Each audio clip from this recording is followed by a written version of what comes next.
Welcome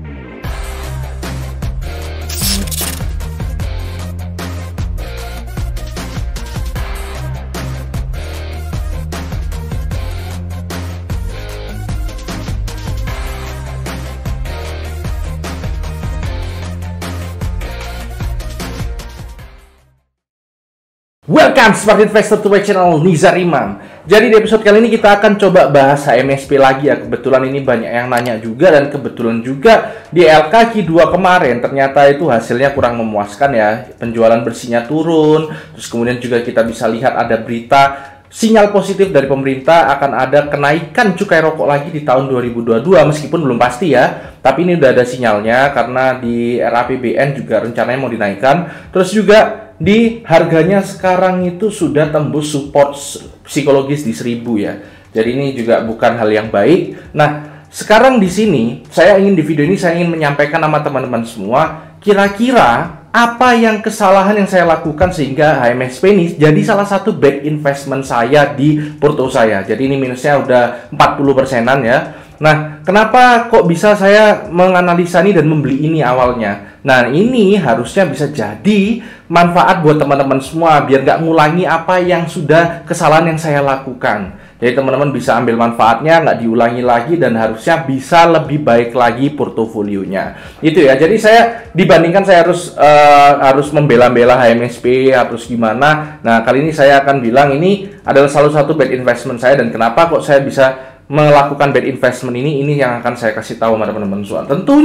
Tentunya saya juga akan kasih tahu juga di belakang strategi apa yang akan saya lakukan. Itu, oke. Jadi langsung aja, nggak usah panjang lebar lagi. Yang pertama, kesalahan pertama yang saya lakukan itu adalah saya pakai pendekatan relatif. Salah satu pendekatan yang saya pakai itu adalah pendekatan relatif ya. Jadi kita bisa lihat saya pakai acuan per beberapa tahun ke belakang. Ini dari 2019 sampai ke 15 ya. Jadi 5 tahun terakhir, cukup panjang sebenarnya. Nah, di sini pairnya pada saat itu HMSP itu rata-rata di 35-an biasanya ya. Nah, itu jadi salah satu acuan saya, dan ternyata setelah makin kesini ternyata pairnya ini makin kecil. Jadi pendekatan investasi menggunakan historical itu nggak selalu benar. Jadi nggak bisa terlalu diandalkan, harus ada backupnya. Itu yang pertama. Yang kedua, kalau misalnya kita lihat grafik, di sini ada gap ya. Nah, ini juga yang waktu itu membuat saya mempertimbangkan untuk membeli HM Sampurna, karena ada gap sebesar ini. Memang salah satu ciri-ciri gap yang seperti ini adalah continuation gap ya, yang memang lanjut turun kayak gini itu ada. Tapi 90% gap dari data DJI yang bertahun-tahun disusun itu ternyata gap itu 90% terisi. Nah, itu yang jadi kesalahan saya kedua. Ternyata di sini gapnya itu nggak langsung terisi juga. Itu yang kedua. Yang ketiga, kesalahan saya yang ketiga di HMSP itu adalah perilaku. Jadi ketika kita misalnya melihat ya, behavior dari orang Indonesia sekarang sudah mulai ada namanya healthy lifestyle, gaya hidup sehat. Nah, di sini mempengaruhi investing appetite. Jadi selera investasi kita itu sekarang itu ya mengarah yang ke kesehatan gini. Yang berlawanan dengan kesehatan itu mulai tergerus. Salah satunya HMSP nih, karena rokok ya. Nah, itu yang ketiga ya. Jadi saya tidak mengamati behaviornya untuk orang-orang sekarang. Yang keempat itu adalah elasticity. Nah, jadi kita bisa lihat ya, kalau misalnya dulu itu dianggap rokok itu merupakan barang inelastis. Jadi saya sendiri sebenarnya masih kayak gitu ya. Saya ngerokok itu ya kalaupun harganya naik ya tetap akan beli, karena saya masih butuh. Tapi nggak semua orang seperti itu. Nah, sekarang itu sudah menyentuh threshold di mana rokok itu mungkin sekarang nggak inelastis lagi, tapi sudah elastis. Jadi kalau misalnya cukai naik, harganya ikutan naik, kemungkinan besar penjualannya juga akan turun. Pendapatan perusahaan tersebut juga akan turun. Nah, itu ya. Jadi itu yang keempat. Saya tidak mengantisipasi perubahan pola dari konsumer rokok.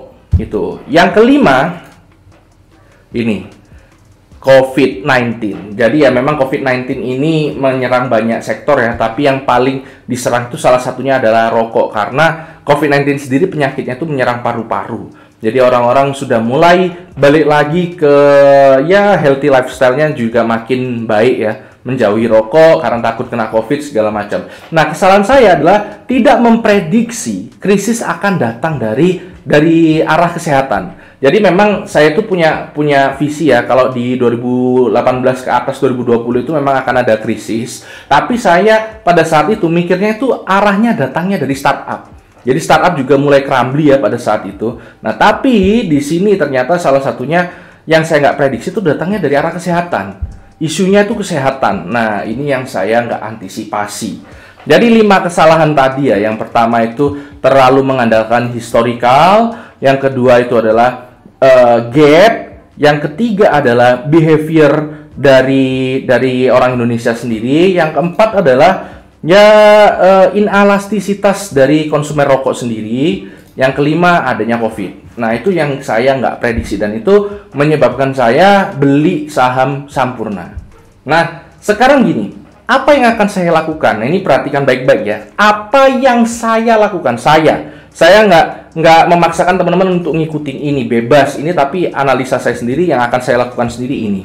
Gitu. Yang pertama, dividend yield 7,1%. Nah, dividend yield ini bisa jadi masa atau kompensasi saya selama saya menunggu saham ini perform lagi.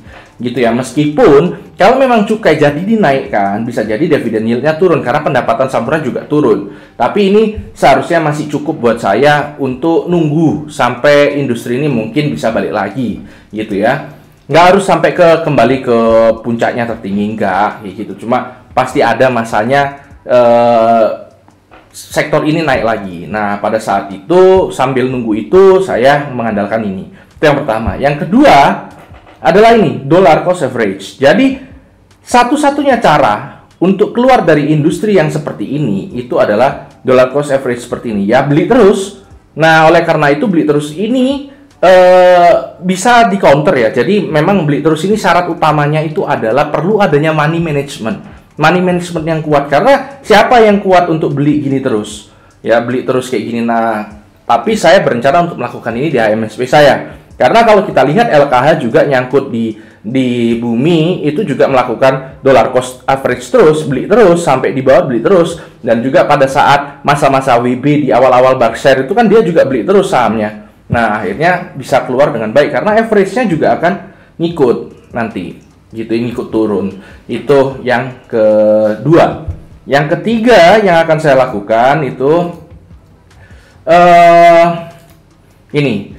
Jadi saya akan tetap hold dan maintain. Salah satunya itu karena ya saya melihat integrity yang cukup di manajemennya. Terlihat dari mana? Terlihat dari LK-nya sebenarnya. Kalau kita bisa lihat honorarium tenaga ahli di sini turun dan untuk jasa manajemen juga turun. Jadi di sini kita bisa lihat manajemen dan ahli-ahli di perusahaan ini itu nggak serta-merta nyari cuan terus, karena tahu ya perusahaannya lagi dying ya, lagi sekarat, ya udah mereka juga harus menekan biaya pengeluaran yang nggak perlu. Nah, ini menurut saya cukup integrity ya. Jadi tinggal menunggu apa lagi yang akan dilakukan oleh manajemen, terobosan-terobosan lagi itu sih. Nah, yang keempat kita bisa lihat kalau memang kebijakan cukai naik di 2022 ini masih ada pro kontranya. Jadi ya saya masih ada di hati kecil saya itu masih ada juga harapan agar ini nggak naik ya, sehingga ada optimisme lagi sektor ini. Tapi ya nggak masalah, naik pun nggak masalah, tetap saya akan hold dan maintain, karena ya cara satu-satunya keluar adalah tetap hold dan maintain itu. Dan yang kelima kebetulan ya saya masih ngerokok. Di sini saya nggak mempromosikan gaya hidup merokok ya, saya ini cuma sekedar simple minded person ya. Jadi saya mikirnya ya udah saya beli rokok, tiap hasil dari pembelian rokok saya itu muter lagi jadi dividen saya lagi, cuma sesimpel itu aja.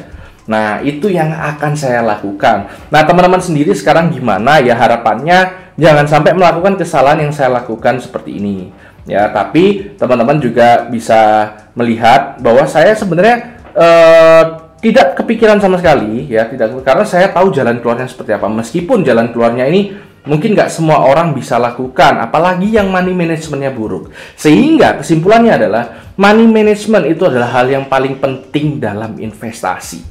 Gitu ya, kita bisa lihat ya LKH kenapa bisa keluar dari bumi ya, karena duitnya nggak habis-habis. Nah, gimana caranya kita agar beli saham tapi duitnya tetap ada, pelurunya selalu ada. Itu aja episode kali ini ya. Semoga bermanfaat untuk para pemegang saham HMSP semua ya. Good luck on your investment. Jangan lupa komen, like, dan subscribe, dan jangan lupa follow IG saya. Oke, terima kasih karena tetap cerdas dan tetap santai. Mang udah, Mak.